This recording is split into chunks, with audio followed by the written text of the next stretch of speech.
네, 계속해서 2014년 경찰 승진 형사법 기출문제를 해설을 하겠습니다. 21번부터죠. 21번 증거보전 절차에 관한 설명 중 적절하지 않은 것. 이 문제는 어떤 시험이든 항상 출제되는 중요한 부분이죠. 증거보전. 증거보전은 제1심 판결 선고전이 아니죠. 언제까지? 제1회 공판기일 전까지 할 수 있는 거죠. 그 다음에 지방법 판사하는 거고요. 자, 기억부터 볼까요? 기억. 증거보전 절차에 있어서는 검사는 증인신문 청구는 물론 피의자 신문도 청구할 수 있다? 증거보전 절차에서 할 수 있는 것은 뭡니까? 압수, 수색, 검증하고 또 증인신문하고 감정까지만 가능한 것이죠. 피의자 신문이나 피고인 신문은 증거보전 절차에서는 할 수 없다고 그랬죠. 안 된다고 그랬죠. 왜? 증인신문하고 피의자신문, 피고인신문하고 다른 점이 있는데 뭐가 다르기 때문에 안 된다고 그랬어요? 증인신문은 선서하고 거짓말은 위증죄로 처벌되니까 믿을 수 있는데 피의자신문, 피고인신문은 선서 없이 하고 거짓말해도 위증죄로 별도로 처벌이 안 되기 때문에 거짓말은 막 해댈 수 있잖아요. 그죠? 그래서 증거보전을 하는 게 의미가 없다고 그랬죠. 여기서는. 자, 그래서 피의자신문도 청구할 수 있다. 틀린 거죠. 그 다음에 니은 재심 청구 사건에서 증거보전 절차는 허용된다. 재심은 1심 판결이 선고되고 2심, 3심 가든 안 가든 확정이 된 다음에 다시 해달라는 것이 재심이잖아요. 그래서 제1심, 제1회 공판결 전까지만 할 수 있는 증거보전을 재심에서는 할 수 없겠죠. 제1심, 제1회 공판결 전까지만 가능합니다. 틀렸고. 그러니까 증거보전 청구를 기각하는 결정에 대해서는 항고할 수 없다. 옛날에는 그랬었죠. 그런 판례였는데 증거보전을 이용하는 쪽이 힘이 있는 검사 쪽이 아니고 힘이 없는 피고인쪽에서 주로 이용하는 것이 증거보전 청구이기 때문에 그 피고인의 재판을 받을 권리 또는 방어권 보전을 위해서 증거보전 청구를 기각하는 결정에 대해서는 3일 이내에 항고할 수 있다는 특별 규정을 개정형사법이 도입을 했죠. 그죠? 그래서, 수임 판사 재판에 대해서는 일체 상소를 허용하지 않았던 대원 판례에 대한 예외 규정이 도입이 된 거죠. 틀렸고요. 리얼 증거보전의 청구를 하면 서면 또는 구술로 그 사유를 소명할 수 있다. 소명이죠. 근데 소명인데 구술이 안 되는 거죠. 그죠? 서면으로만 가능합니다. 그래서 적절하지 않은 건 다 하죠. 다 피의자신문 안 된다, 재심 안 된다, 항고할 수 있다라고 해야 되니까 다 답입니다. 그 다음에 22번 공소제기의 수사에 관한 설명 중 적절하지 않은 것은 몇 개인가?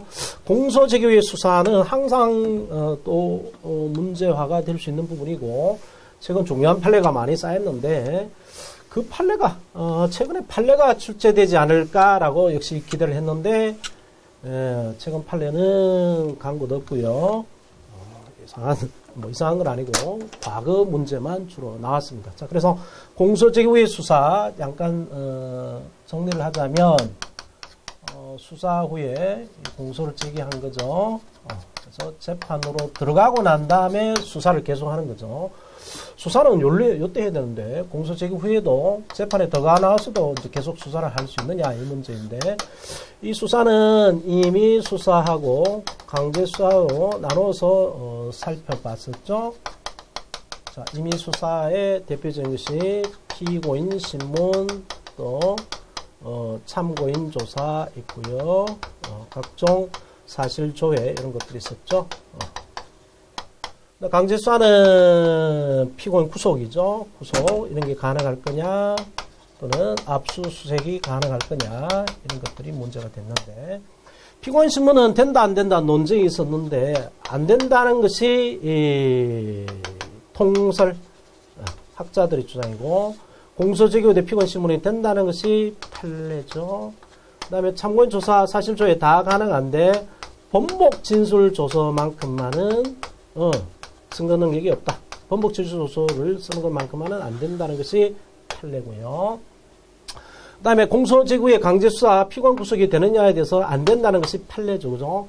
압수수색의 경우는 역시 된다 안 된다 나눠졌는데 안 된다라는 최근에 중요한 판례가 나왔는데 예외가 공소제기 후에도 예외적으로 가능한 압수수색이 가능한 두 가지 예외가 법 규정이 있죠. 그죠? 하나가 피고인 구속 현장의 압수수색 검증 있고요. 그다음에 임의 제출물의 압수수색 검증이 있죠. 이 두 가지는 공소제기 후에도 허용이 되는 거죠. 그죠? 자, 이런 흐름을 보시면 그래서 결론을 말하면 임의 수사는 공소제기 후에도 되는 게 대체로 원칙이지만 강제수사는 공소제기 후에 안 되는 게 원칙이다. 이걸 기억하시고 예외가 두 가지가 있다. 자, 보시고 봐볼까요? 기억, 적절하지 않은 것을 보는 겁니다. 기억.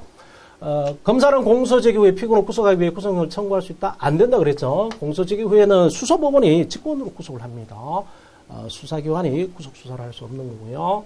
니엄, 형사소송법은 공소제기 후 수사기관의 압수영장 청구에 관하여 정식의 구체적 절차를 전혀 마련하고 있지 않다. 맞죠?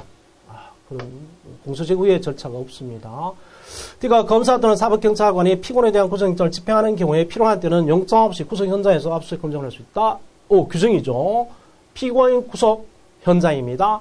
영장주 예외죠. 그죠? 압수수색의 경우 영장주 예외이기도 하고 또 공소제기 후에도 허용되는 경우이기도 하고요. 맞고.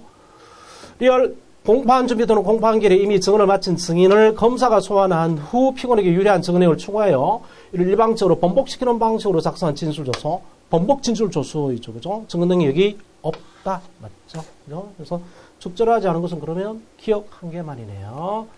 자, 23번 공소권 남용에 관한 설명 중 적절한 것인데 이것도 문제 푸는 스킬이 공소권 남용을 해가지고 공소권의 남용에 대해서 공소제의가 무효다라고 한 건 단 한 건도 없다 그랬죠. 그죠?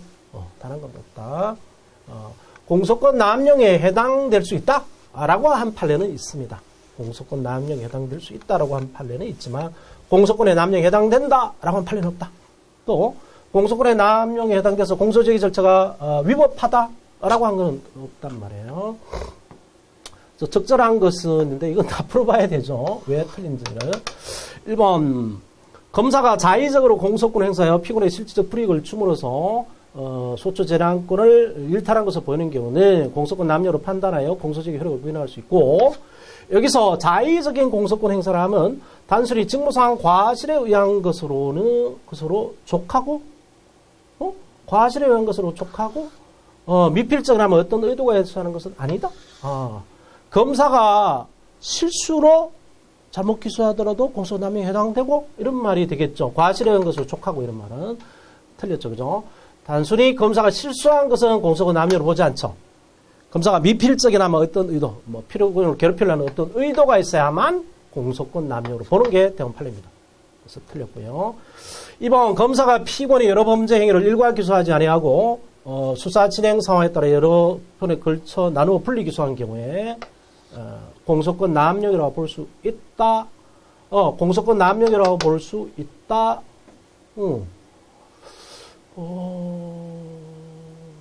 수사 상황에 따라 여러 근데 볼 수 있다라고 한 게 있긴 있죠. 그죠? 공소권 남용이라고 볼 수 있다라고 있긴 있습니다. 그래서 이거 애매모호하죠. 여러 번 분리 기소한 경우는 공소권 남용에 해당된다 그러면 틀린 거고 공소권 남용이라고 볼 수 있다 그러니까 이거는 맞기도 하고 아니기도 하고 그래서 다음 글 한번 가봐야 되겠네요. 3번 공소장에 공소사실 이외의 범사실을 불필요하게 자세하게 기재한 그 경우 공소권 남용이라고 할 수 있다. 세세하게 적었다 해서 공소 남용이라고 볼 수는 없죠. 이건 틀렸고요. 확실하게.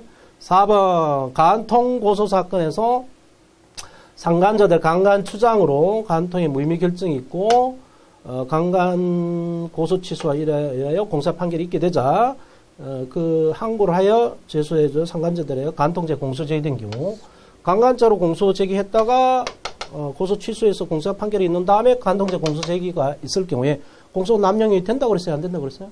안 된다고 그랬죠. 해당하지 않는다. 그래서 이게 확실한 답이네요. 4번이 확실한 답이고 요거는 판례가 분리기소의 경우는 공소권 남용에 해당될 수 있다고 봤습니다. 봤는데 공소권 남용이다라고 한 게 원칙적으로 없다고요. 그래서 공소권 남용을 볼 수 있다 이랬으니까 이거 애매모호하게 됩니다. 그래서 이때는 다른 걸 마치 보셔야 되겠어요. 맞기도 하고 틀리기도 하는 거니까.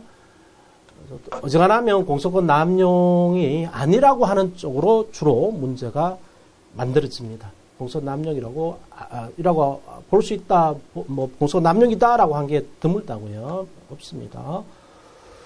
자, 그래서 답은 4번이고요. 문제 조금 까다로웠네요. 24번 재정신청 제도에 관한 설명 중 적절하지 않은 것은 재정신청 이거는 뭐 항상 문제가 나온다고 봐야 되겠고요. 그래서 1번은 뭐 당연한 거겠고요. 기소 편의주의를 제한하기 위한 것이 바로 재정신청이고, 2번 형사법 262조 제양이 3개월 이내에 재정 결정을 하도록 규정한 것은 현실적 규정에 불과하므로 원심이 그 기간이 지난 후에 이 사건 결정을 하였다요. 재정 결정 자체가 위반한 것으로 볼 수 없다. 이것도 엄격히 따지면 이 판례가 없는 건데요. 왜냐하면 판례가 옛날에는 20일 내에 해야 된다는 규정이 있을 때에 20일 내에 재정 결정을 하지 않다 하더라도 위법이 아니다라는 판례가 있는데 그걸 뭐 전용하면 뭐 이렇게 되긴 되겠는데, 답은 쉽게 나왔네요. 3번. 고소인 또는 고발인은 대상 범죄에 제한 없이 모든 범죄에 대해 재정 신청할 수 있다. 그러면 고발인은 누가 고발인이 된다고 그랬어요? 아무나 다 고발이 되는 거죠. 그죠? 대한민국 제일 고발 많이 하는 게 무슨 위원회들 있잖아요. 그 사람들 또 많죠. 변희재 이런 사람도 고발 많이 하잖아요. 그죠? 그래서 고발해놓고 그 기소 안 하면은 또 재신청하고 그러면은 힘들겠죠. 그래서 고발의 경우는 대상범죄 제한이 있죠. 재정신청할 수 있는 대상범죄. 어떻게 외웁니까? 직불, 가공 이렇게 외우라고 그랬나요? 직권남용죄, 불법체포강급죄, 가혹행위죄, 피의사실 공표죄, 직불, 가공 범죄만 재정신청을 할 수 있습니다. 4번 검사가 공소시효 만료 30일까지 공소를 제기하지 않는 경우는 검찰 항고로 거치지 않고, 그렇죠. 예외죠. 검찰 항고 전취주 예외죠. 공소시효 만료일 전날까지 이런 것도 문제가 많이 되죠. 공소시효 만료일 전날까지 재정신청을 제출할 수 있다. 그래서 답은 3번이었고요. 25번 공소시효에 관한 설명 중 적절하지 않은 것. 이것도 공소시효에 관한 문제도 늘 시험에 등장하는 겁니다. 공소장 변경이 있는 경우에 공소시효의 완성 여부는 당초에 공소 제기가 있었던 시점을 기준으로 판단할 것이고 공소장 변경 시를 기준으로 삼을 것은 아니다. 그렇죠. 공소시효 기간은 심판 대상이 처음에 이렇게 있다 이렇게 바뀌었으니까 변경된 공소 사실을 기준으로 공소시효 기간은 정하죠. 지금 재판을 이걸로 할 거니까, 바뀐 걸로 할 거니까. 근데 이걸로 공소시효 기간을 정했다 하더라도 그 기간이 완성이 되었는가 안 됐는가, 이거는 처음에 공소제기 할 때를 기준으로 판단하는 거죠. 왜? 이미 공소장 변경이 됐지만 그 사실 자체가 공소가 제기된 거기 때문에. 그죠? 그래서 공소 제기 시점을 기준으로 공소시효가 완성됐는가 안 됐는가를 판단합니다. 근데 공소시효 기간은 변경된 공소사실을 기준으로 한다. 늘 시험에 나오는 거죠. 2번 공소시효는 범죄 실행이 착수한 때로부터 진행한다. 공소시효는 착수가 아니고 언제부터? 범죄 행위가 있고 착수가 있고 결과 발생이 있으면 언제부터 공소시효가 진행이 돼요? 법조문에는 범죄 행위 시부터라고 하는데 범죄 행위 시부터 기산한다라고 되어 있지만 해석상 요걸 기준으로 하죠. 요걸로. 그죠? 그때부터 1년, 10년, 25년이라는 기간이 계산됩니다. 왜냐하면 이것도 시작하면 너무 공소시효가 너무 빨리 진행이 될 거기 때문에 그렇죠. 그죠? 행위하고 결과 사이에 이렇게 텀이 있을 때는 10몇 년 텀이 있다면 요걸 기준으로 공소시효를 정하게 된다는 거죠. 착수하부터 진행하는데 틀렸네요. 그래서 답이 바로 나왔고요. 3번 국외에 있는 경우에 형사처벌을 면할 목적이라는 것이 유일한 목적이 되는 것을 한정하지 않는다라는 거. 그 다음에 공소시효가 완성된 후에 제기된 공소에 대해서는 면소 판결해야 된다. 확사 공개에 공에 나가죠. 그죠? 확사 공개. 자, 그 다음에 26번.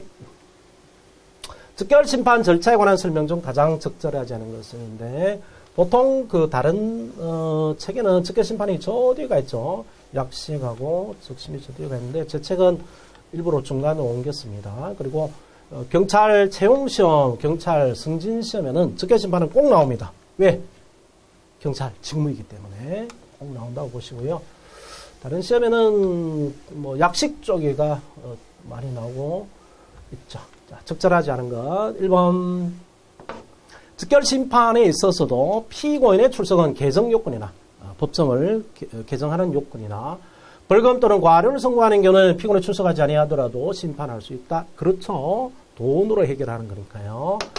2번. 판사는 개정 없이 피고인의 진술서와 경찰서장에 제출한 서류 또는 증거물에 의하여 심판할 수 있으나 이 경우 벌금 또는 과료를 선고할 수 있지만 구류를 선고할 수는 없다. 그렇죠. 구류의 경우는 피고인 출석이 개정 요건입니다. 3번. 즉결심판 절차에 있어서는 자백배제법칙은 적용되나 자백보강법칙은 적용되지 않는다. 그렇죠. 자백배제법칙은 어떤 경우도 적용되지만 자백보강법칙은 정식 재판 절차에만 적용되죠. 그래서 소년 보호 사건이라든가 즉결심판 사건의 경우는 자백보강법칙이 적용되지 않습니다. 그래서 피고인 자백만으로 처벌할 수 있게 되는 거죠. 그 다음에 전문법칙도 즉결심판 절차에는 적용되지 않죠. 그죠? 그래서 진술서의 경우에 전문법칙 예외 요건을 갖추지 않더라도 증거로 쓸 수 있는 거죠. 피의자 신문조서라든가 진술서라든가 이런 것들요. 그래서 맞고요. 4번. 판사가 사건의 즉결심판을 할 수 없다고 인정하여 즉결심판 청구를 기각 결정한 경우 경찰서장은 검사의 승인을 얻어 정세판을 청구할 수 있다. 이거 언뜻 생각하면 맞는 것 같죠. 그죠? 맞아서 어이구 답이 안 보이는 수가 있어요. 문제 풀다 보면. 이거는 깊은 내용을 좀 알아야 되는데 이게 아마 거의 최초로 출제가 된 것 같은데요. 정식 재판 청구는 경찰서장도 정세판을 청구를 할 수 있고요. 피고인 측에서도 정세판을 청구할 수 있는데 피고인의 경우는 이제 실형이 떨어진 경우죠. 형이 나온 경우입니다. 형이 떨어진 경우에 정세판을 청구할 수 있는데 경찰서장의 경우는 무죄나 면소나 공소기각 재판이 났을 때에만 정세판을 청구할 수 있습니다. 물론 검사의 승인을 얻어야 되겠죠. 근데 즉결심판 청구가 기각이 됐을 때는 정세판을 청구를 하는 게 아니고 사건을 검사한테 송부를 해줘야 됩니다. 검사한테 송부해서 검사가 정세판을 할지 안 할지 이 기소 결정권을 갖도록 하기 위해서 검사한테 송부해야 됩니다. 그래서 이게 함정이었어요. 즉결심판 청구를 기각 결정한 경우는 정세판 청구를 못합니다. 사건을 검사한테 넘겨야 돼요. 그래서 답이 4번이었고요. 27번. 공소제기 효력 범위에 관한 설명 중 적절하지 않은 것은인데, 자, 공소제기 효력 범위, 이것도 늘 시험에 등장하는 거죠. 이 파트는. 그래서 제가 뭐 개본 강의할 때 이런 얘기 했었죠. 세 놈이 있다. A, B, C 세 놈, 착한 놈, 나쁜 놈, 이상한 놈, 세 놈이 있으면, 요놈들이 농협을 털었다. 하더라도 형사소송법상 사건은 A의 한 사건, 못 따르라고 그랬죠? B의 한 사건, C의 한 사건, 이런 세 사건이 있게 되고, 이 사건은 뭐 현실상으로는 한 사건이지만 법률상으로는 별개의 사건이다. 그래서 검사가 C 이상한 놈, 요 놈만 기소를 하게 되면 재판을 받는 사람은, 피고인이 되는 사람은 요 놈만이다. C만이고, A와 B는 재판을 받지 않는다. 피고인이 되지 않는다. 그랬죠. 그죠?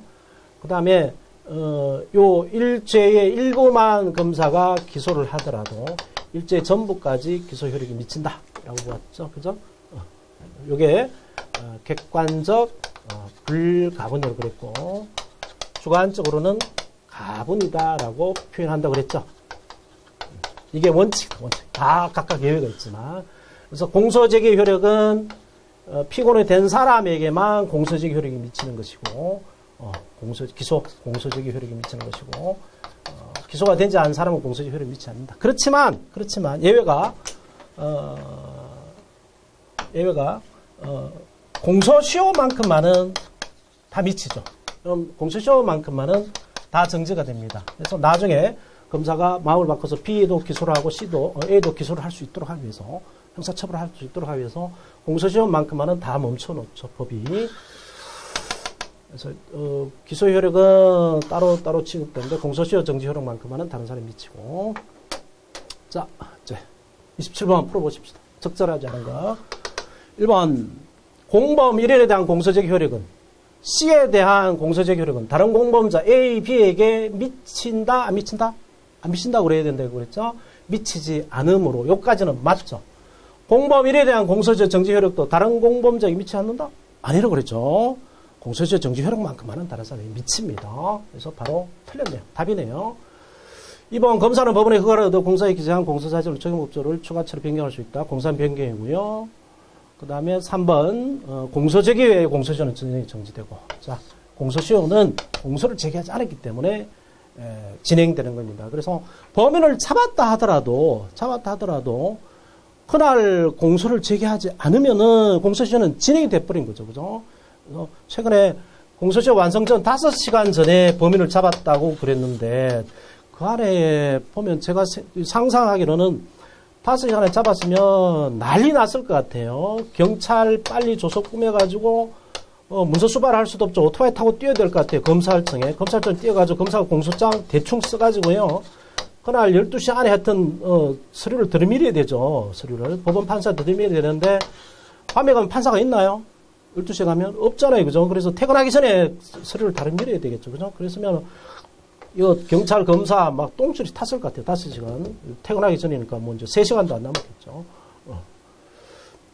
기소가 돼야 됩니다. 공소제기에 공소시 진행이 정지되니까. 잡았다 그래서 정지가 되는 게 아니란 말이에요. 그 다음에 4번, 공소는 검사가 피고를 지정한 외에 다른 사람에게 그 효력이 미치지 않는다.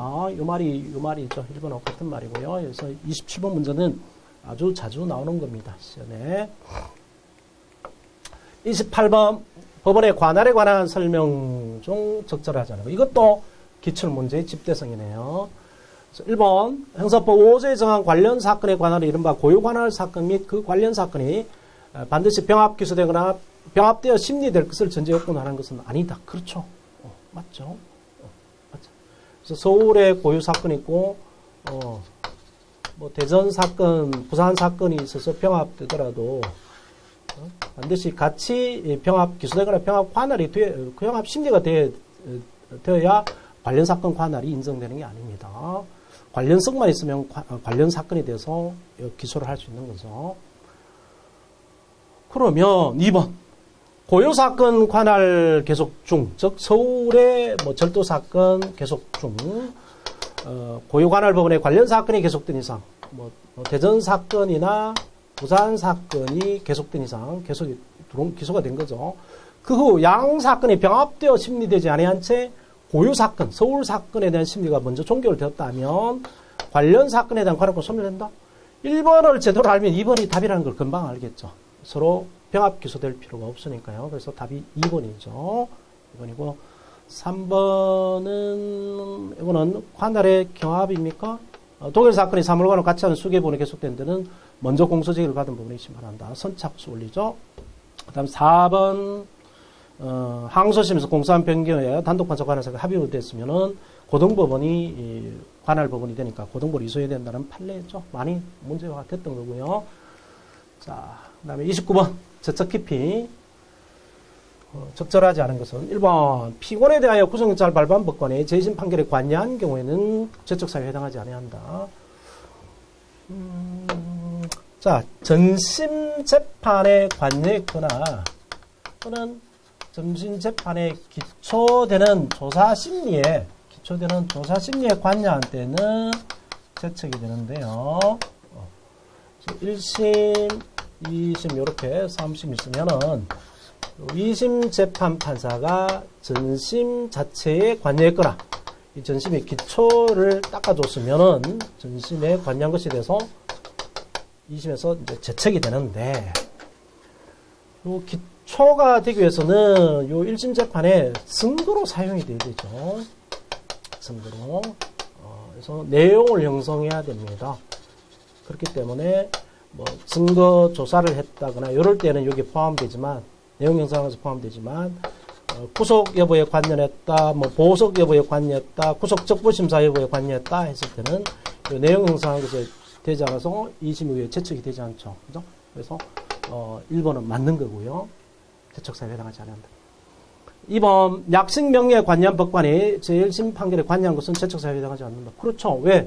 약식하고 1심은 둘 다 똑같은 1심이기 때문에 전심이라고 말할 수가 없는 거죠. 그렇죠? 전심이라고 말할 수 있기 위해서는 2심, 3심으로 가야 되죠. 신급 이전이 있어야 됩니다. 상소엔 신급 이전이 있어야 되는 거죠.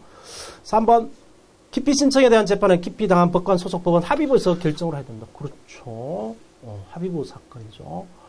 4번, 당사자의 증거 신청을 채택하지 않거나 이미 채택한 증거 결정을 취소했다면 재판의 공평을 기대하기 어려운 객관적 사정이 있다고 할 수 기피 원인이 된다. 아하.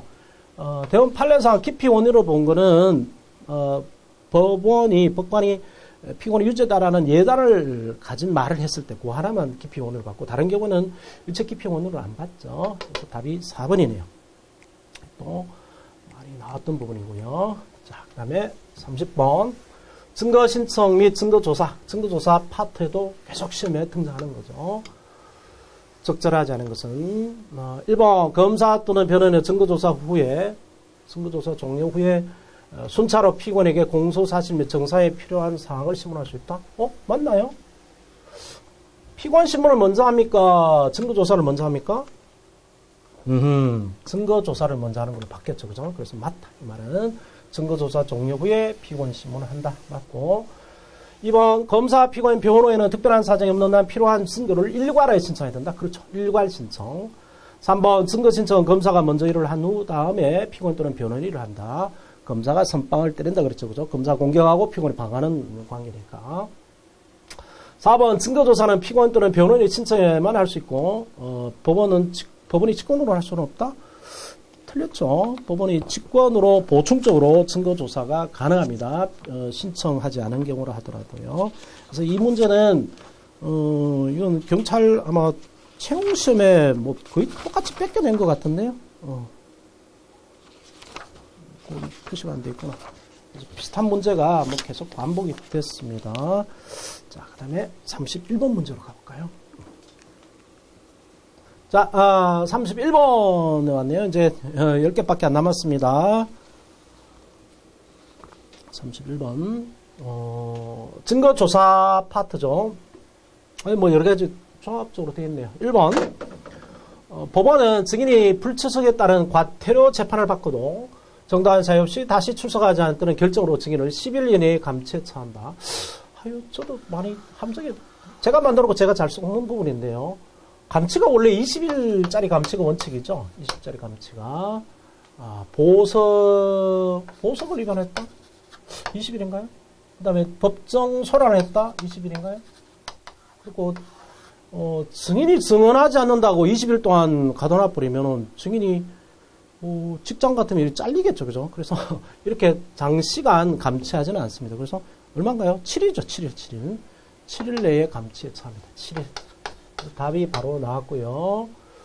2번 7일 넘는 유의견을 적을 때는 기재해야 된다. 뭐 많이 본 거고 24시간 이내고 이거 뭐 많이 본 지문들이니까 설명하지 않고 넘어갈게요. 자, 숫자들 잘 기억하십시오. 특히 보석의 감치 기간하고 증인의 감치 기간하고 비교 잘 해놓으시고요. 늘 헷갈립니다. 자, 그 다음에 32번. 증언 거부권에 관한 설명 중 가장 적절하지 않은 거. 증언 거부권은 두 가지죠. 증언 거부권은 자기 또는 친족의 형사 책임이 있는 경우 증언을 거부할 수 있고, 그 다음에 또 변호사 이런 사람들 증언을 거부할 수 있는 거죠. 이거는 두 가지가 있죠. 근데 요거는 이제 자기 부재 거부 특권이라고 그러죠. 자기가 자기 죄를 뒤집어 쓸 것을 면제해 준단 말이에요. 자기 부재 거부 특권. 여기서부터 나온 겁니다. 자, 근데 이제 문제가 이런 증언 거부권을 고지를 해야 되는데 고지를 안 했을 때가 문제죠. 고지를 안 했을 때. 고지를 안 하게 되면은, 이 증언을 증거로 쓰겠는가. 이게 문제인데, 증거로는 쓰죠. 대원 판례가. 증거로는 쓰는데, 진술 거부권하고는 달리요. 문제가 증언 거부권 고지받지 않았을 때 위정죄가 되겠는가. 이게 문제죠. 위정죄. 대원 판례는 원칙적으로 위정죄가 안 된다고 보고 있죠. 위정죄가. 이 증언 거부권을 고지받지 않음으로써 증언 거부권 행사에 사실상 장애가 왔다. 사실상 장애가 왔다 그러면 위정죄가 안 됩니다. 근데 증언 고지받지 않더라도 그 허위 증언을 그대로 했을 것이다. 사실상 장애 상태가 없을 것이다. 이럴 때는 위정죄가 증언권 고지받지 않더라도 위정죄가 된다는 게 판례입니다. 이건 좀 실무적인 얘기고 이건 형법적인 논점이기 때문에 뭐 그렇게 깊이 안 가셔도 되는데 보통 형사소송법 할 때 문제가 많이 나온 건 아닌데요. 비슷한 문제가 나왔기 때문에 이거 말씀을 드렸어요. 자, 적절하지 않은 거. 1번 뭐 당연한 거고요. 자기구조 특권에 관한 것이다. 2번 정언을 거부한 자는 정언 거부 사유로 소명해야 된다. 소명 사유 외워두면 편하다고 했던 것이 있죠. 피보신 부상 준 이게 소명 사유였죠. 기피 신청, 증거 보전, 증인 신문 신청, 증언 거부 사유 여기죠. 상소, 그다음에 준비 기일, 불제출 사유. 3번 자신에 대해 유죄 판결이 확정된 증인이 유죄 판결이 확정된 증인이 그 확정 판결에 대하여 재심을 청구할 예정인 경우에 공범에 대한 피고 사건에 있어서 증언 거부권이 인정이 된다. 증언 거부권이 자기에 대해서 유죄 판결이 확정이 됐습니다. 그러면은 또 처벌될 수 있나요? 또 처벌 안 되죠. 그죠? 일사부질 원칙 때문에 한번 처벌받았기 때문에 또 처벌 안 됩니다. 그 다음에 또 뭐 비록 재심을 받았다 하더라도 지가 받은 형 더 이상 받나요? 재심의 경우도 불이익 변경 금지 원칙이 적용되죠. 그죠?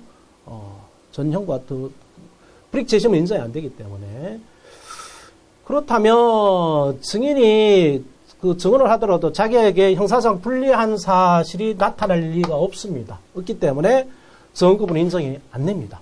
안 되고 그러면 증언 거짓 증언을 하면 위정죄가 돼요? 위정죄가 됩니다. 설사 증거권 고지받지 않았다 하더라도 위정죄가 되는 거죠. 증거부권이라는 게 없기 때문에 위정죄가 됩니다. 자, 그 다음에 밑에 4번에 나오네요. 피고의 마약류 관리 법률 위반죄로 마약류 관리에 관한 법률 위반죄로 이미 유죄 판결을 받아 확정된 별건으로 기소된 공범 갑에 대한 공판 절차 증인으로 출석하여 허위의 진술한 사안에서 피고에게 증언을 거부할 권리가 없으므로 증거권이 없으므로 증언에 앞서 증언 거부권을 고지받지 못하였다 하더라도 증인신문 절차가 잘못이 없다. 위정죄가 또 된다라는 거죠. 요거는 좀 최초의 출제 같습니다. 이 부분은 이제 뭐 창의성이 있네요. 최초의 문제니까. 자, 그 다음에 33번. 증인 및 증인신문에 관한 설명 중 적절하지 않은 것은. 1번. 주신문은 원칙적으로 유도신문을 할 수 없지만 반대신문에 있어서 필요한 때는 유도신문이 가능하다. 그렇죠. 왜냐하면 주신문은 증인의 신청 당사자가 하는 신문이기 때문에 주신문자하고 증인하고 우호관계 형성될 우려가 있으니까 유도신문, 즉 질문자가 원하는 답변을 미리 암시하고 하는 질문, 유도신문이 금지가 되지만 반대신문은 서로 적대관계이기 때문에 유도신문도 가능하도록 형사적 규칙이 규정을 해놨죠. 니은 증인이 선서를 통해 자기의 증언에 거짓말했으면 유정죄 벌을 받기로 맹세하므로 증언에 앞서서 선서하게 되고 이는 증인이 16세 미만에 자라가더라도 선서를 하게 하는 신문해야 된다. 16세 미만입니다. 16세 미만이니까 15세까지죠. 15세, 14세, 13세입니다. 16, 17, 18세가 있고요. 19부터 23세까지 있죠. 그러면 13, 14, 15는 학교 어디 다니나요? 중딩이죠. 중딩. 16, 17, 18은 고딩이죠. 19부터는 대학생이죠. 그죠? 그래서 선서는 누구부터 한다고요? 고딩부터 합니다. 고딩. 중딩들은 선서를 안 해죠. 그죠? 그래서 중딩까지는 선서 안 하고 증언합니다. 그래서 이게 틀린 거죠. 16세 미만에 자라가도록 선서를 하게 놓으시면 해야 된다. 아닙니다. 그래서 얘네들은 아직 정신적 능력이 미약하기 때문에 거짓말해도 위정죄로 처벌을 안 하려고 하는 거죠. 선서를 안 하고 하는 거죠. 그래서 틀렸고, D가 증인 불출석에 대한 제재인 과태료 부과와 감치처분에 대한 즉시 항고는 집행정지 효력이 인정되지 않는다. 그렇죠. 즉시 항고는 그 집행정지 효력이 인정되는데 형사소송법상 딱 두 개가 그 집행정지 효력이 인정되지 않는 게 두 가지가 있죠. 즉시 항고. 다 기억하나요? 어디? 저기 기피 신청에 대한 간이기각 결정 있죠. 그죠? 그거에 대한 즉시 항고. 그 다음에 또 증인 불출석의 제재에 대한 즉시 항고예요. 두 개의 경우에는 집행정지 효력이 인정이 안 됩니다. 리얼 피해자를 증인으로 신문하는 경우 피해자 법정 대리 또는 검사의 신청에 있으면 비공개 심리가 가능하다. 뭐 맞는 것 같은데요, 그죠? 며 증인에 대한 강제처분으로 소환 동행명 과태료 부과 구인 등 가능하다. 소송 비용 부담 불가다. 소송 비용 부담도 물릴 수 있죠. 그래서 적절하지 않은 것은 요거 두 개네요. 요 두 개. 요 두 개다. 자, 그다음에 34번. 국민 참여 재판 배심원 면제사유에 해당하는 사람은 모두 몇 명인가? 이거 외워둬야 되죠. 어쩔 수 없죠. 시험에 계속 등장하는 거니까요. 다른 시험에도 등장합니다. 그래서 배심원 선정이 안 되는 사유, 배심원 자격이 문제되는데 제가 좀 준비해왔어요. 한번 봐보죠. 기본 강의 때 했던 것들. 배심원의 자격 20세 이상 대한민국 국민 중에서 선정이 됩니다. 첫 번째 네 가지 이제 결격 사유들이 안 되는 사유가 있는데 첫 번째 공무원 결격 사유에 해당된다. 그러면 배심원이 선정이 안 되죠. 그래서 국가공무원법 공무원 결격 사유인데 무능력자, 파산자, 전과자 해서 문제 있는 사람이라고 보면 되죠. 지금은 이제 용어가 바뀌었지만 금치산자, 한정치산자 용어가 바뀌었습니다. 근데 이거는 형사법은 아직 이 법은 국민참여재판법은 그대로 용어를 두고 있는 것 같은데 고쳐야 되죠. 성년 피후견인자로 고쳐야 됩니다. 금치산자, 한정치산자, 그다음 파산 선고를 받고 복권되지 아니하는 사람, 심형됩니까? 그다음에 3번 금고에서의 실형을 선고받고 형이 집행이 종료나 집행이 면제되는 5년을 경과하지 않은 사람, 전과자죠. 4번 금고에서 형이 집행을 받고 집행유예를 받고 기간이 완료된 날로부터 2년이 경과하지 않은 사람 다 전과자입니다. 5년, 2년이 뭐 중요하지 않고요. 그 다음에 5호 금고에서 형이 선고유예를 받고 선고유예 기간 중에 있는 사람, 6호 법원의 판결에 자기 상실된 사람 해서 뭐 외우려고 해봤는데 금파, 형집, 선자 말이 안 돼요. 좋은 게 있으면 좀 만들어 주시면 좋겠는데 그걸 외우려고 하지 마시고 무능력자, 파산자, 전과자 좀 띠란 사람들 있죠. 띠란 사람들. 그런 사람은 배심원에 못 들어갑니다. 그 다음에 이제 직업 등에 따른 제외 사유가 있고요. 그 다음에 재척 사유 있고 면제 사유인데 이게 문제가 많다는 거죠. 제외 사유하고 면제 사유하고 앞에 이 공무원 결격 사유하고 요 면제 사유하고 비슷한 점이 있기 때문에 이게 문제가 많이 되고. 그래서 직업 등에 따른 제외 사유는 대통령 이렇게 헌법 기관들 있죠. 그다음 변호사 있고 법무사도 들어가 있는 걸 끼워 넣기 같고요. 그죠? 자기들이 법을 만드니까 법원, 검찰, 공무원, 경찰, 교정 그러니까 안보에 관련된 사유죠. 그죠? 질서유지 공무원들, 군인, 공무원 이런 사람들은 제외됩니다. 그다음에 법관의 재척 사유에 해당하면 제외되죠. 면제 사유는 면제할 수 있다. 재량 사유라는 거 조심하시고요. 그래서 70세 이상인 사람, 과거 5년 이내에 후보자로 선정기로 출석한 사람, 금고이상형에 기소된 사람, 그 다음에 법령에 따라 체포 구금된 사람, 제3자의 위해를 초래하거나 손해를 입게 될 우려가 있는 사람, 중병 상해 장애로 출석에 곤란한 사람, 이런 사람인데, 요런 방법, 요거 하나를 외워두자 그랬죠. 그죠? 그래서 7.5, 기구해병, 75년도 기구해병, 75년 기구해병, 이 사람들은, 배심원, 면제사유에 해당한다. 라는 거 기억을 하시면 되겠고요. 여기 문제가 많이 돼요. 면제사유가. 좀 복잡해서 그런 거죠. 그러면, 가볼까요? 기억, 금고 이상, 기구면, 7호, 기구, 해병, 이렇게 외우라고 그랬잖아요. 여기에 구에 해당하죠. 그죠? 아니, 기에 해당하죠. 기소돼요. 그 다음에, 니어, 법령에 따라 체포 구금된 사람, 10세 이상인 사람. 그 다음에 병, 과거 5년 이내에 출석한 사람. 그래서 네 사람들이 면제사유에 해당하고, 금고 이상의 리얼, 금고 이상의 형의 집행을 유예받고 선고 그 기간이 만료되는부터 2년의 경고가 된 사람 뭐였죠? 전과자였죠. 그죠? 전과자는 아예 그 면제사유가 아니고 무슨 사유였어요? 제외사유였죠. 제외사유. 아예 안 되는 사람이죠. 이 사람은 면제사유는 면제할 수도 있고 안 할 수도 있지만 이 사람은 아예 안 되는 사람이죠. 리얼은. 그죠? 전과자들은.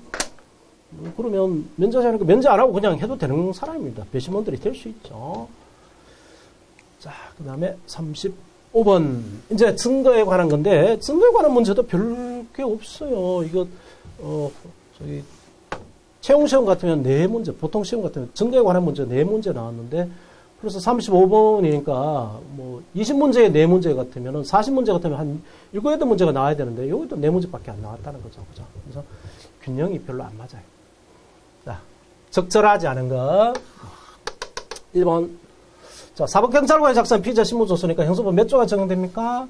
312조 사망 내용 인정이 있어야 된다라는 것 항상 머릿속에 떠올려놓고 해야 되겠죠. 누가 내용 인정? 당해 피고인의 내용 인정 아니면 원신술자가 내용 인정, 당해 피고인의 내용 인정 또는 변호인의 내용 인정 있어야 된다. 1번. 당해 피고인과 공범관계에 있는 다른 피고인이나 피의자에 대한 검사 이외의 수사기관에 작성한 피의자 신문조서로 하더라도 사망 등의 사유로 법정에 취소할 수 없을 때에는 예외적으로 증거 등기를 인정하는 기준이 형사법 314조 적용될 수 있다. 맞나요? 바로 틀렸죠. 자, A가 있고 B가 있다. 있을 때 얘가 얘가 조폭두목이고 B가 국회 부의장이다. 그러면 얘는 뇌물 줬다라고 자백하고 있고 얘는 모르겠다. 박근영 자백을 하지 않고 있다. 그랬을 때 이 자백에 쓰여져 있는 피의자 신문조서를 경찰 작성의 피의자 신문조서를 피고인 박근영의 유죄로 적었을 때에는 이 박근영의 내용을 인정해야 된단 말이에요. A의 피의자 신문조서를 하더라도 그죠? 자, 그래서 얘가 죽고 없다, A가 자살해서 사망하고 없다 하더라도 314조가 적용될 여지가 없다고 그랬죠. 왜? A의 피의자 신문조서라도 B가 내용을 인정하면 증거를 쓰는 거고 A가 내용을 부정해버리면 B가 내용을 부정해버리면 일체 증거로 못 쓰니까 310 적용될 수 없답니다. 그 다음에 형사법 312조 사망은 검사 이외의 수사위원회 작성한 당해 피고인과 공범관계 있는 다른 피고인이나 피의자에 대한 피의자 신문조서를 당해 피고인의 유죄 증거로 채택할 경우도 적용됩니다. 이 말은 맞죠. 그렇기 때문에 항상 당해 피고인, 즉 B, 박근영이가 내용을 인정해야 박근영 유죄 증거로 쓴다는 겁니다. 3번 당해 피고인과 공범관계 있는 공동피고인에 대해 검사 이외의 수사기관에 작성한 피의자 신문조서는 그 공동피고인의 법정 진술에 의하여 성립이 진정이 인정되더라도 얘가 이제 A가 성립이 진정을 인정하는 거죠. 성립이 진정 인정하더라도 B가 내용을 인정해야 됩니다. 내용 인정했어야 유죄 증거를 쓰는 거죠.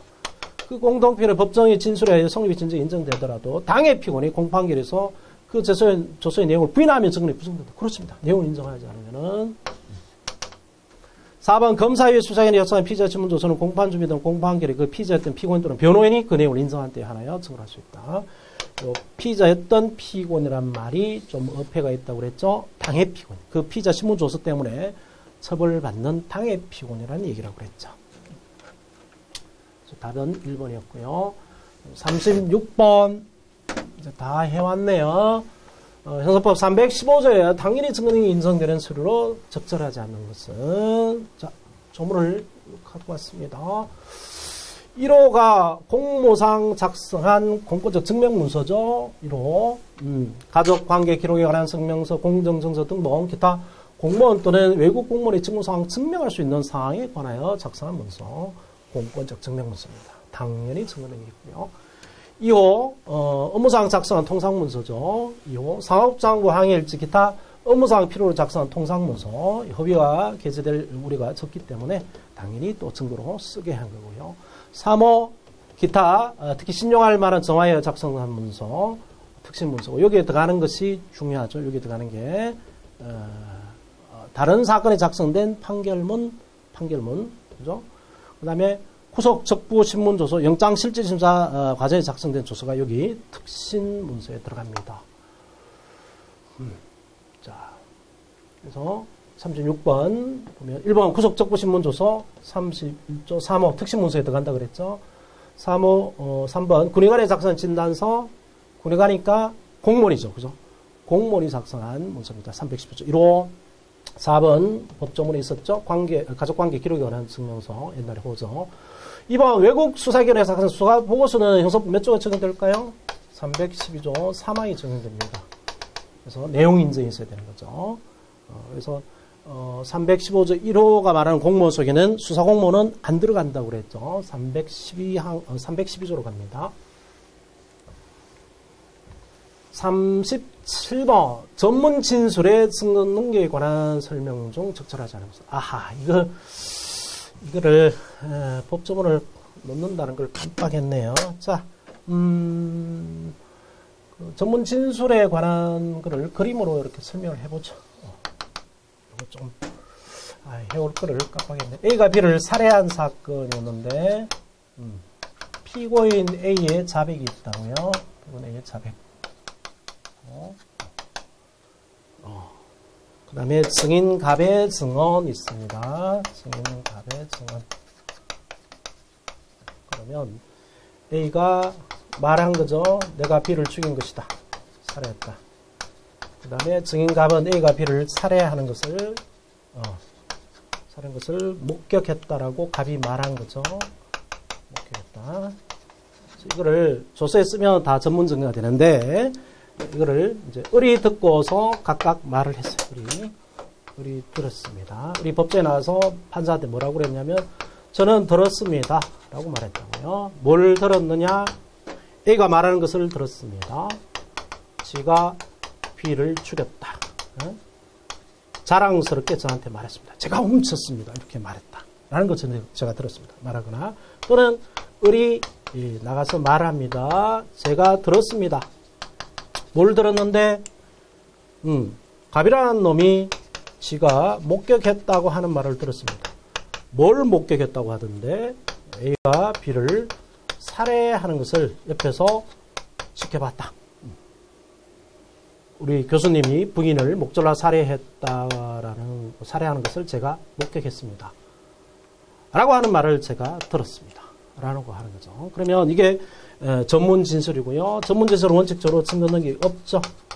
근데 예외가 있습니다. 전문부치 예외 요건을 갖추면 증거를 할 수 있죠. 몇 조에 규정되어 있어요? 316조 1항은 316조 2항에 규정이 되어 있죠. 그래서 피고인 아닌 자의 법정 진술이 피고인의 진술을 그 내용이라는 것일 때에는 어떤 경우에 증거를 할 수 있다? 특신 상황이 있으면 증거를 할 수 있다. 이렇게 되어 있죠. 특신 정황이 인정되면. 그 다음에 316조 2항은 피고인 아닌 자의 법정 진술이 피고인 아닌 타인의 진술, 즉 원진술자죠. 원진술자의 증언을 내용으로 한 것일 때에는 증거를 할 수 있는 요건이 두 개죠. 그죠? 이 원진술자가 어떻게 돼야 돼요? T전 경우죠. 사망, 질병, 외국거, 기타, 소재없는 기타 사유로 법정에 진술할 수 없는 사유가 있어야 되고, 두 번째, 특신 상황이 인정되면 어때는 증거를 할 수 있다. 이렇게 돼 있죠. 요 피고인 아닌 타인, 바로 증인갑을 말합니다. 피고인 A의 진술을 얘기하는 거죠. 갑의 진술을 말하는 것이고요.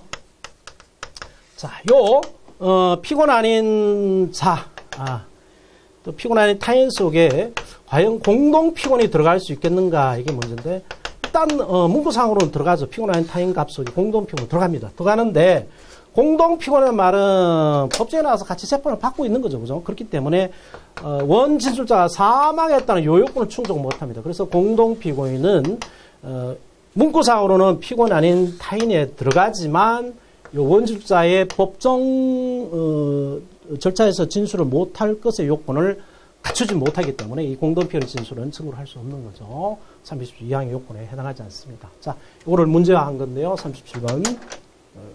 그래서 형사법 조문은 숫자까지, 특히 증거법 조문은 숫자까지 알아야 문제를 풀 수 있게 된다고요. 적절하지 않은 것. 형사법 316조 2항, 아까 본 거죠. 말하는 피고는 아닌 타인. 여기, 요 그림에서 갑이죠, 갑. 원주자 갑이라 하면, 제3자는 말할 것도 없고, 공동피고나 공범죄를 포함한다. 일단, 문구상 들어갑니다. 공동피고나 공범죄를 포함한다. 맞다. 2번, 피고는 아닌 자의 공판기일에서의 진술이, 이거 의뢰의 진술은 피고는 아닌 자, 의뢰죠. 의뢰의 공판기일에서의 진술이, 피고인 A의 진술, 범인 A죠. A의 진술을 그 내용으로 한 것일 때는 그 진술이 특히 신빙할 수 있는 상태하에서 해야 진술이 증명될 때 한해 증거할 수 있다. 이게 316조 1항 법조문 내용이고요. 3번, 전문 진술이 증거 등의 인정 요건이 중에 하나인 그 진술이 특히 신빙할 수 있는 상태에서 행해진 때라 하면 그 진술 내용이나 조서 또는 서류 작성에 허위 개입이 여지가 없고 진술 내용의 신빙성의 임의성을 담보할 구체적 외부적인 정황이 있는 걸로 맞다. 그 다음에 4번이 답이겠네요. 형사법 316조의 증거 등에 관련하여 원진술자가 누구라 그랬죠? 갑이라 그랬죠. 그죠? 갑. 원진술자가 증인갑입니다. 법정에 출석하여 수사기관에서 한 진술을 부인하는 취지로 증언하였더라도 그러면 316조를 적용할 수 있나요? 없나요? 316조항을 못한다고 그랬죠. 그죠? 원술자가 법정에 나와 있는데 316조항 원술자가 뒤져야 적용되는 거니까 진술을 부인하는 취지로 증언하였다면 원주자의 진술을 내용으로 하는 조사자의 증언은 증언력이 있다? 없죠. 그래서 요 을은 을 속에 조사자도 들어갑니다. 조사자도 여기 포함되지만 이 조사자, 경찰, 검사의 증언이 증거로 되기 위해서는 원주자가 뒤져야 됩니다. 못 나와야 되죠. 그죠? 피고의 경우는 그런 경우가 있을 수가 없고. 그래서 답은 4번이고요. 자, 38번. 전문 증거에 관한 설명 중 가장 적절하지 않은 거. 이거 뭐, 또, 전부 다, 나오는 거죠. 그래서 1번, 성매매, 이거, 312조 2호의 업무상 필요 통상 문서에 해당하는 거죠. 메모리 카드. 그 다음에 2번 봐볼까요? 2번. 자, 이제 전문 증거가 되느냐, 안 되느냐, 아닌데, 전문 증거는 갑이라는 사람이 원경험자죠. 그죠? 원경험자로서 뭔가 봤습니다. 그거를 을한테 이야기했어요. 을한테 이야기하고, 을이 이제 판사한테 이야기하죠. 그죠? 그러면 얘가 바로 전문자입니다. 전문자. 전문 진술자죠. 근데 그게 아니고, 을이 지가 봤어요. 지가 원경험했다면, 설사 갑의 말을 옮기더라도, 갑의 말을 통해서 원경험한 걸 옮기면 판사한테 이야기하면 이거는 전문증거 아니죠. 그죠? 자, 그래서 사진이 있는데요. 사진이 있는데 사진의 내용이 뭐냐 하면은 핸드폰, 폴더폰으로 치죠. 요 문자를 막 보냈습니다. 문자. 막 반복적으로 막 보냈어요. 반복적으로. 그래서 문자 내용이 만약에 문제가 된다. 이 문자 내용이 재판에서 문자의 내용이 어떤 거냐 이렇게 문제되면 문자 요 사진이 전문 증거에 해당하겠죠. 그죠? 근데 그게 아니고 요런 반복적이고 협박을 하는 문자가 왔다라는 것을 요 사진 찍었으면은 요 문자를 보냈구나 안 보냈구나를 요 사진이 원경험한 거죠. 그죠? 원경험자죠. 그죠? 그럴 때는 이 사진은 전문 증거가 아닙니다. 원경 증거죠. 그죠? 그래서 2번 봐볼까요? 휴대전화로 협박 내용을 반복적으로 보냈다는 공소사실에 대한 증거로 제출된 전송된 문자 정보를 휴대전화 화면에 띄워 촬영한 사진. 이거는 이 사진이 원본 증거입니다. 원본 증거이기 때문에 전부 증거할 필요가 없죠. 그죠? 그래서 피고의 성립의 내용의 진정을 부인하는 경우에 이를 유죄 증거로 쓸 수 있습니다. 전부업체 예외의 요건을 안 갖춰도 되니까. 그래서 일종의 증거물로 쓰는 거죠. 자, 나머지들은 많이 나온 지문들이니까 그런 거 보시고 요거는 뭐 여러 시험에 많이 나올 수 있는 중요한 내용이긴 하죠. 2번 지문은요. 자, 그 다음에 39번. 아이고, 양이 어마어마합니다. 자, 이게 이제 증거재판주의하고 이제 자유심증주의하고 관련되는 판례인데요. 1번 형사재판에서 이와 관련된 다른 형사사건의 확정 판결에서 인정된 사실은 특별한 사정이 없는 유력한 증거 자료가 되는 것이나 당해 형사재판에 제출된 다른 증거 등에 비춰 관련 형사사건의 확정 판결의 사실 판단을 그대로 채택하기 어렵다고 인정되면 표창할 수 있다. 이런 판례가 있습니다. 그래서 보통 그 재판은 다른 재판부의 재판을 구속하지 않는 게 원칙이죠. 근데 이 경우는 예외적으로 구속력이 미칠 수 있다는 겁니다. 그래서 자유심정주의를 제한할 수 있다는 거죠. 2번 부검이가 사체된 부검을 실시한 후 어떤 것을 유력한 사망 원인으로 지시한다고 하여 그 밖에 다른 사인이 존재할 가능성을 가볍게 배척해서는 안 되고, 특히 형사재판에서 부검이 소견에 주로 의지하여 유죄를 인정하기 위해서는 다른 가능한 사망을 모두 배제하기 위한 치밀한 논쟁을 거치지 않은 겁니다. 이건 뭐 상식적 생각도 당연한 거고요. 3번이 이게 시험에 좀 등장해요. 상해죄 피해자가 제출하는 상해 진단서 있는데, 피해자가 제출하는 진단서는 의사가 그 피해자의 말을 듣고 이렇게 끊어줄 수가 있습니다. 의사가 피해자가 왔단 말이에요. 얻어 터지고 왔습니다. 얻어 터져 와가지고 그래서 이제 진단서를 작성해 주죠. 그러면은 의사는 이 사람 말만 듣고 여기에 이 사람이 뭐 칼에 찔려서 전치 뭐 8주가 된다 이런 걸 끊어준단 말이에요. 그러면은 이제 이 가해자가 있을 거고, 가해자가.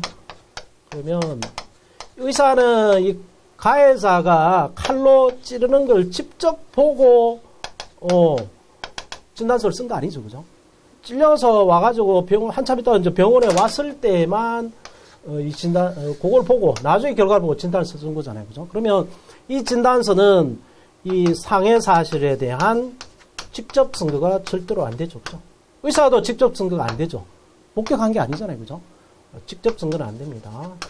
간접 증거만 되죠, 간접 증거만.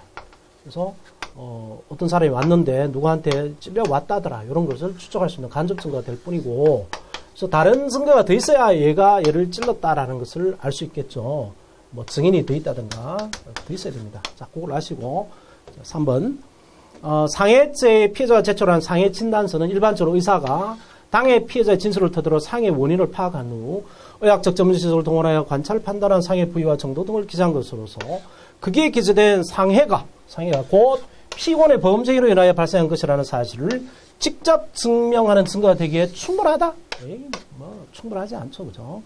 자기가 뭐 싸우는 현장에 가서 보고 쓴 게 아니잖아요. 직접 증거가 못 됩니다. 간접 증거일 뿐입니다. 자, 그 다음에 4번은 뭐 또 여러분 본 거니까 넘어가죠. 그래서 3번이 답이겠고요. 자, 그 다음에 이렇게 해서 이제 증거에 관한 것만 나오고 딱 하나 40분 마지막 문제가 재판 이후의 문제 딱 하나가 나왔어요. 상소에 관한 거, 뭐 재심에 관한 거, 기판에 관한 거 전혀 안 나왔습니다. 또 이것도 뭐 많이 나왔던 거네요. 형사보상에 관한 설명 중 가장 적절하지 않은 것을 1번 피고의 보상 청구는 무죄 재판이 확정된 때로부터 3년 이내에 된다. 5년이죠. 5년. 그죠?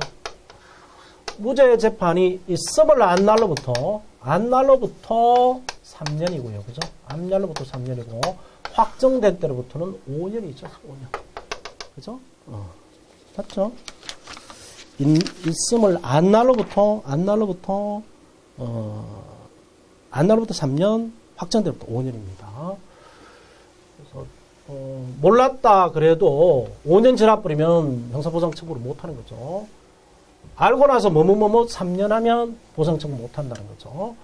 그 다음에, 양도하거나 압류할 수 없다. 상속은 되겠죠. 3번, 이것도 뭐 나온 판례죠. 훈령물 손괴죄로 자백하여 다투다가, 무죄 형사 확정 판결을 받고, 보상 청구를 한 경우에 자신이 범인을 몰리고 있어서 형사처벌을 면하기 어려울 것이라는 생각과 거짓말 탐지기 검사로 인한 심리적인 압박 때문에 허위 자백한 것은 수사 또는 심판을 그럴지 목적에 해당되지 않는 것. 그래서 형사보상해주라 라고 했던 거고요. 그 다음에 보상 청구 이유 있을 때는 보상 결정하고 그 보상 결정에 대한 일주일 이내에 즉시 항고할 수 있다. 이것도 시험에 많이 등장하죠. 보상 결정에 대해서는 일주일 이내에 즉시 항고입니다. 근데 보상 기각 결제에 대해서는 그냥 즉시한 거죠. 즉시한 거면 얼마 안에 해야 돼요? 3일 이내죠. 그죠? 왜 그럴까요?